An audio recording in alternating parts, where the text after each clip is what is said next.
Welcome everyone. Now we are going to discuss about Android overview. Android is a complete set of software for mobile devices such as tablet, computers, notebooks, smartphones, electronic book readers, set-top boxes.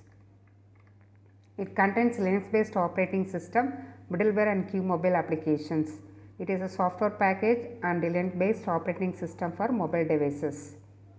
It is developed by Google and later the OHA, and Java language is mainly used to write the Android code, even though the other languages can be used. The goal of the Android project is to create the successful real world product that improves the mobile experience for end users. So there are many code names for names of Android such as Lollipop, KitKat, Jelly Bean, Ice Cream Sandwich, etc.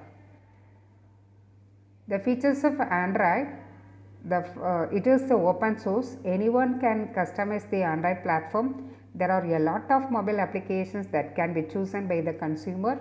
It provides many interesting features like weather details, opening screen, live RSS feeds, etc. It provides support for messaging services, SMS and MMS, web browser storage, connectivity, media and handset layout.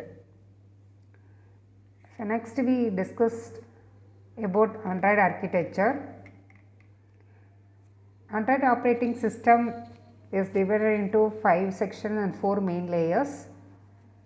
So the layers are Linux kernel, native libraries, Android runtime, application framework, applications. So let's do one by one. So this is the Android architecture. The bottom of the layer is a Linux kernel. Contains the display driver, camera driver, Bluetooth driver, flash memory driver, PC driver, USB driver, keyboard driver, Wi-Fi driver, Android driver, power management. And the next layer is libraries and the Android runtime. The libraries contains the Surface Manager, Media Framework, SQLite, OpenGL, FreeType, SSL, SGL.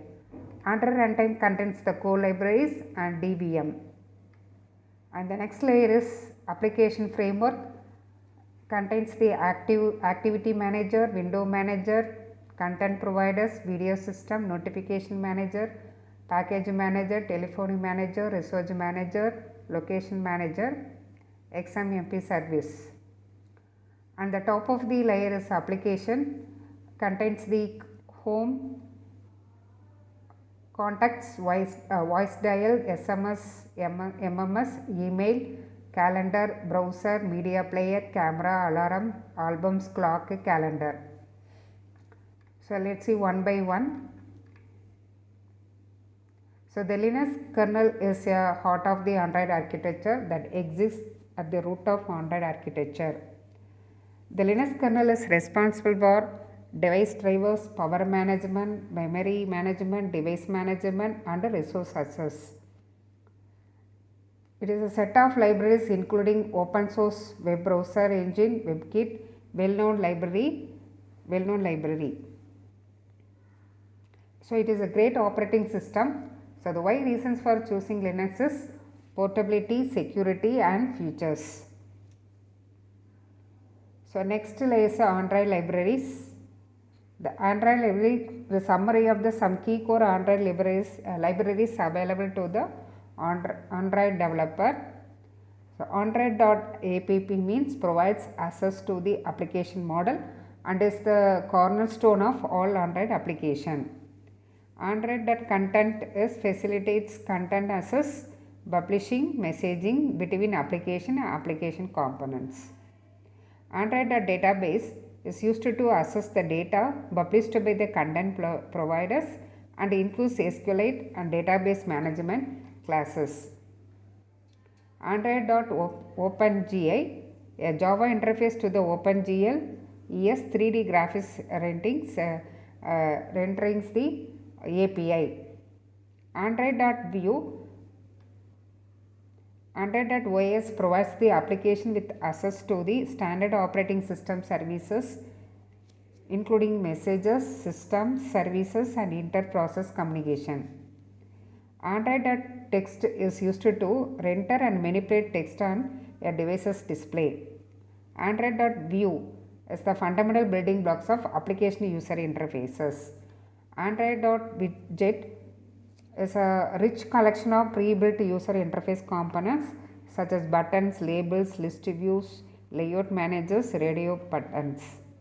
Android.webkit is a set of classes intended to allow web browsing capabilities to be built into applications. There are Java based core libraries in the Android runtime. So next layer is native libraries.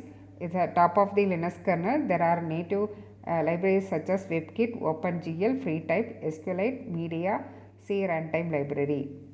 The WebKit library is responsible for browser support and the SQLite is responsible for database. FreeType is responsible for font support. Media library is support for the playing and recording audio and video formats. Next, Android runtime.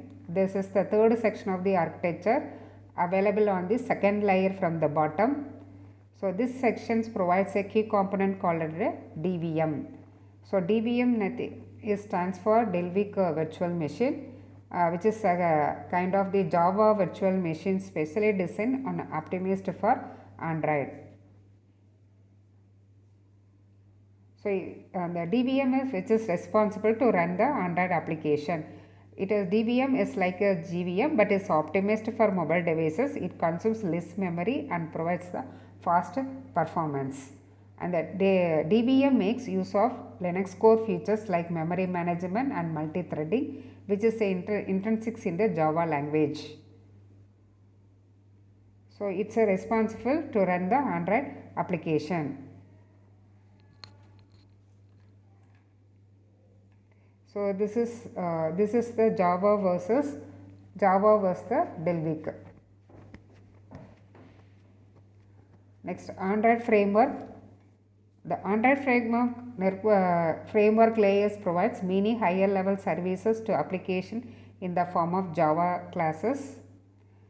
So it's a top of the native libraries and Android runtime. So there is a Android framework. The Android framework includes Android APIs such as UI, its user interface, telephony, resources, locations, content providers and package managers. The Android framework includes the following services. Active Manager serves controls all aspects of the application life cycle and activity stack. The content providers allows the applications to publish and share the data with other application. Research Manager provides access to non-code embedded resources such as strings, colors, settings and user interface layouts. Notification Manager allows the application to display alerts and notification to the user. View system is used to create the application user interface. Next is the applications. The Android application at the top layer.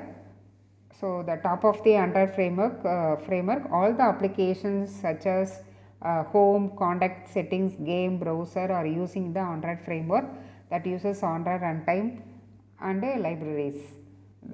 So the Android runtime and the native libraries are using the Linux kernel. So the Android user interface, to create the user interface into two ways. One is a declarative, second is a programmative.